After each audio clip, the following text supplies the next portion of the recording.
I found a real heiress in a junkyard. The system told me to raise her, yell at her every day, and toughen her up by making her suffer. I nodded like a villain. Easy enough. I can't stand kids anyway. 16 years later, I ran into the family who came to take her back at the school gate. I was wearing flip-flops and holding 2 street sausages. Her parents pulled up in a luxury car with 16 gifts, making up for every year from age 1 to 16.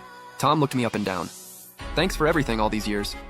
Anna leaned against Tom and looked at Lucy timidly. Please don't make me leave, sis. Lucy gave them a weird look, then ran straight toward me and snatched the sausage out of my hand. Dad, you're eating this again? When I found Lucy by the trash can, she was barely a month old. She was tiny and weak. Even her cry sounded like a dying kitten.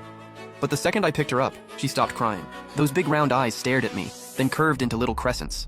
I frowned and snorted. Don't think you can charm me. I'm only raising you for the money. The system sounded speechless. Then why are you pinching her cheeks? I yanked my hand back. Damn it, I got charmed. I pulled myself together fast. Sticking to my evil parenting plan, I bought her the cheapest formula in the baby store. But she didn't seem to like it. Her little nose scrunched up and her eyes filled with hurt. Wow, picky much. Drink it or don't. But then she reached out with her tiny hands, babbling, and wrapped them around my finger like she was trying to stop me. The next morning, I picked up another part-time job and bought her a better-tasting formula that night. What's wrong with that? If she doesn't drink the good stuff, she won't grow. And if she doesn't grow, how am I supposed to cash in on her later? That night, she was weirdly quiet. I kept tossing and turning, checking if she was still breathing every minute, and even Googled, is it normal for a baby not to cry? On the 6th check, I finally woke her up. The system hesitated. Are you... I acted tough. I'm just making sure she doesn't die, that's all. By the time the little munchkin turned 3, I could finally unleash my evil side. Starting today, I grabbed her chubby little face and whispered like a demon. You're gonna learn to tie your own shoes. Maybe it was in her genes because Lucy was crazy smart. She learned fast, tying her shoes, sleeping by herself, eating by herself, even washing her own socks.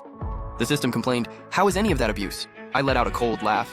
You don't get it. My plan's just getting started. Next, I'm gonna make her mop, cook, and do all the dirty hard work. She'll be my little servant. The system commented, okay, now you're headed in the right direction. What I didn't expect was that Lucy was unbelievably obedient. Whatever I told her to do, she did it.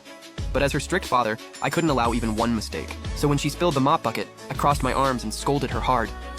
You're so clumsy. Your real parents are gonna hate you for this one day. Her eyes filled with tears and she ran into her room crying. I rushed over and pressed my ear against the door. Her sobs got quieter and quieter. I started panicking. Oh no. What if she cried herself unconscious? The system said, that's a little dramatic, don't you think? I nodded. Yeah, you're right. I'll wait 5 more minutes. But then it was 4 minutes, 3 minutes, 1 minute. Forget it. I'm checking on her now. Before I even finished talking, I was already pushing the door open. When I walked in, Lucy was lying on the desk drawing. I scooped her up right away and said with a stiff face, what I said before didn't count. You're this adorable, your parents would never reject you. Lucy pointed at the drawing and said, Daddy, there are 2 people in it, one big and one small. I don't want anybody else. I just want you. I went silent. Lucy said softly, Daddy, don't cry. I forced a laugh. I'm not crying. Later, I realized scolding didn't work on her at all. If anything, it just made me cry every single time. So I switched tactics. I bought some word-learning picture books and started drilling her hard. The system was confused. What's this supposed to be now? I said, you don't get it. I'm gonna crush her with academics. On day 1, I taught her words like you, me, and him. On day 2, I taught her words like love, hate, like, and dislike, plus the sentence, I love Daddy. By day 3, she totally mastered it. She ran after me chirping like a little baby chick. I love Daddy! I love Daddy! I turned red, slammed the book shut, and fumed. Ugh, this is totally useless. Before she started elementary school, I had to get her household registration done. That's when I realized I had never even given her a name. I'd just been calling her little munchkin the whole time. The system reminded me, this is a critical moment. You need to give her a name she'll never forget, one that haunts her for life, something painful. I suggest a name like that old-school kind people love to roast. I thought about it all night. The next day, I confidently registered her name and proudly told the system, I took your advice. I gave her a name she definitely won't like. The system sounded shocked.